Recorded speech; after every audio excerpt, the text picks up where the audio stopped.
Hello students, आज हम सीखते हैं narration. Narration mean direct speech change into indirect speech. Narration में हम सबसे पहले लिखेंगे first, second, third, SON। First mean first person होता है I, we, me and us. Second person mean you, your, yours. Third mean third person है he, she, it, name, they, their, his, him, her, its। अब हम देखते हैं SON का meaning. S mean subject, O mean object, N mean never change. When direct speech change into indirect speech, जब हम direct speech को indirect speech में change करते हैं तब first person change into subject, first person subject में change होता है। Second person change into object, second person object में चेंज होता है। And third person never change, और थर्ड पर्सन कभी भी चेंज नहीं होता। इसीलिए जैसे ही हम नरेशन स्टार्ट करते हैं सबसे पहले हम लिख लेते हैं फर्स्ट, सेकंड, थर्ड, नीचे SON mean first person change into subject, second person change into object and third person never change. When reporting verb is in past tense, then tense of reported speech will be changed।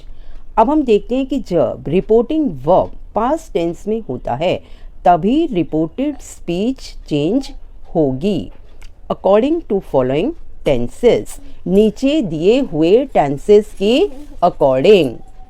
Now we सी, अब हम देखते हैं हमें direct speech का tense indirect speech में कैसे change करना है। Simple present tense change into simple past tense, present continuous tense change into past continuous tense, present perfect tense change into past perfect tense, simple past tense change into past perfect tense, past continuous tense change into past perfect continuous tense, simple future tense change into would. अब हमने देखा कि tense की according हमें direct speech के tense indirect speech में कैसे change करने हैं। लेकिन अगर हम टेंस को इतनी अच्छी तरह से नहीं जानते हैं तो अब हम अकॉर्डिंग टू वर्ब चेंज करेंगे डायरेक्ट स्पीच की वर्ब को इनडायरेक्ट स्पीच में। इसमें हमें टेंस का ध्यान नहीं रखना, इसमें हमें ओनली वर्ब का ध्यान रखना है। बट मैं वर्ब भी आपको अकॉर्डिंग टू टेंस ही बता रही हूँ। जैसे जैसे मैंने फर्स्ट में सिंपल प्रेजेंट टेंस लिया है उसी तरह वर्ब भी मैंने नंबर 1 पे सिंपल प्रेजेंट टेंस की ही ली है। Do, does plus first form of the verb change into did plus first form of the verb. यानी डायरेक्ट स्पीच के सेंटेंस में अगर डू और डज और first form of the verb है तो वो इनडायरेक्ट स्पीच में did plus first form of the verb में चेंज हो जाएगी। इसी तरह मैंने आपको प्रेजेंट सिंपल प्रेजेंट टेंस में बताया था, सिंपल प्रेजेंट टेंस किस में चेंज होगा, सिंपल पास्ट में। और सिंपल प्रेजेंट टेंस का रूल क्या होता है, इसमें आता है वर्ब की फर्स्ट फॉर्म प्लस S और ES, डू और डज इंटेरोगेटिव सेंटेंस में, जिसका हम इनडायरेक्ट में चेंज कर देंगे did plus first form of the verb. क्योंकि सिंपल पास्ट में ऑक्सिलरी वर्ब हमारा कौन सा यूज होता है, डिड, और डिड के साथ हमेशा फर्स्ट फॉर्म ही आती है। नेक्स्ट, सिंपल प्रेजेंट में ही first form of the verb आता है अफर्मेटिव सेंटेंस में, प्लस S या ES होता है या only first form of the verb ही होती है। उसे हम चेंज करते हैं second form of the verb. तो अब हमने क्या देखा, अगर डायरेक्ट स्पीच के सेंटेंस में first form of the verb है तो हम उसे second form of the verb में चेंज कर देंगे। इसी तरह अगर डायरेक्ट स्पीच में इज, एम, आर का यूज है उसे हम चेंज करेंगे वॉज और वर में।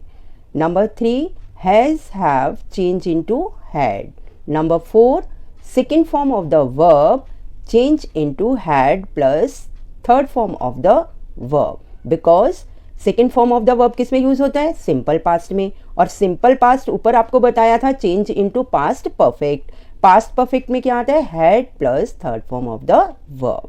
Number 5, was, were change into had plus third form of the verb. Number 6, shall और will change into would. shall और will दोनों का ही चेंज would में होता है। अब मैं आपको एग्जाम्पल के थ्रू समझाती हूँ कि डायरेक्ट स्पीच में रिपोर्टिंग वर्ब क्या होता है और रिपोर्टेड स्पीच क्या होती है। डायरेक्ट स्पीच में हमने सेंटेंस लिया, he says comma inverted comma start I am going to school full stop inverted comma close. अब कॉमा इन्वर्टेड कॉमा से पहले जो सेंटेंस है उसे हम कहते हैं reporting verb, and comma inverted comma के आफ्टर जो सेंटेंस है उसे हम कहते हैं रिपोर्टेड स्पीच। और हमारा जो भी टेंस चेंज होता है वो रिपोर्टेड स्पीच में चेंज होता है, ना कि रिपोर्टिंग वर्ब में। और एक बात और ध्यान रखनी है कि जब भी रिपोर्टिंग वर्ब सिंपल प्रेजेंट में या फ्यूचर टेंस में होगी तो रिपोर्टेड स्पीच में कोई टेंस चेंज नहीं होगा। रिपोर्टेड स्पीच में टेंस तभी चेंज होता है जब हमारी रिपोर्टिंग वर्ब पास्ट टेंस में होती है। तो यहां मैं आपको दोनों एग्जाम्पल के थ्रू समझाऊंगी, प्रेजेंट टेंस भी और पास्ट टेंस भी। डायरेक्ट स्पीच का हमने टेंस लिया, he says comma inverted comma I am going to school full stop inverted comma close.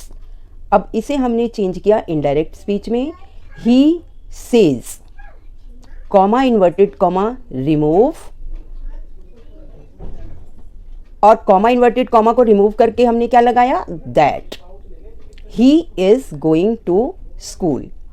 अब देखिए यहां ही क्यों आया, क्योंकि आई है first person change into subject, subject है ही, तो आई का चेंज किस में हो गया, ही में चेंज हो गया।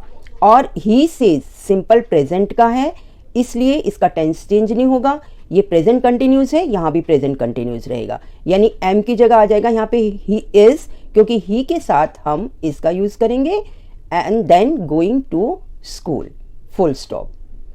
नेक्स्ट सेंटेंस है हमारे पास डायरेक्ट स्पीच का, she will say I am brave. अब विल भी किस में आता है, फ्यूचर टेंस में, तो ये सेंटेंस भी किसका हुआ, फ्यूचर टेंस का। और फ्यूचर टेंस में भी हम रिपोर्टेड स्पीच में टेंस को चेंज नहीं करते, इसलिए इसका हमारा इनडायरेक्ट स्पीच बनेगा, शी विल से कॉमा इन्वर्टेड कॉमा को हटाकर that, I first person change into subject, subject is she, so यहाँ आ गया हमारा शी, और शी के साथ आया इज, देन ब्रेव। सेंटेंस हुआ, she will say that she is brave. Next sentence है डायरेक्ट स्पीच का, Hrithik said comma inverted comma start I am going to school today full stop inverted comma close. Indirect speech में होगा, Hrithik said comma inverted comma को हटाकर that का use, first person change into subject, subject is Hrithik, Hrithik के लिए हमने use किया he, and M change into was, क्योंकि ये सेड क्या है, पास्ट टेंस का है, और पास्ट टेंस में हम इज एम आर को चेंज कर देते हैं वॉज वर्ब में, तो ही सिंगुलर है इसलिए इसके साथ वॉज आया। आगे है going to school that day. अब देखिए today change into that day, today का चेंज हमने दैट डे में क्यों किया, क्योंकि ऐसे कई वर्ड्स हैं जिन्हें हमें इनडायरेक्ट स्पीच में चेंज करना पड़ता है। अब मैं उन्हीं वर्ड्स को आपको बताती हूँ कौन कौन से वर्ड्स हैं। वो वर्ड्स हैं this change into that, these change into those, now change into then, here change into there, today change into that day, tomorrow change into the next day, yesterday change into the previous day, last night change into the previous night, can change into could, may change into might, shall or will change into would, ago change into before.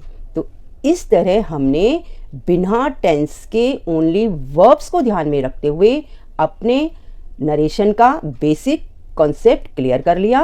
इस तरह आपने ये narration का basic concept अच्छे से clear कर लिया है। अब आगे हम आपको नेक्स्ट वीडियो में बताएंगे how many kinds of narration.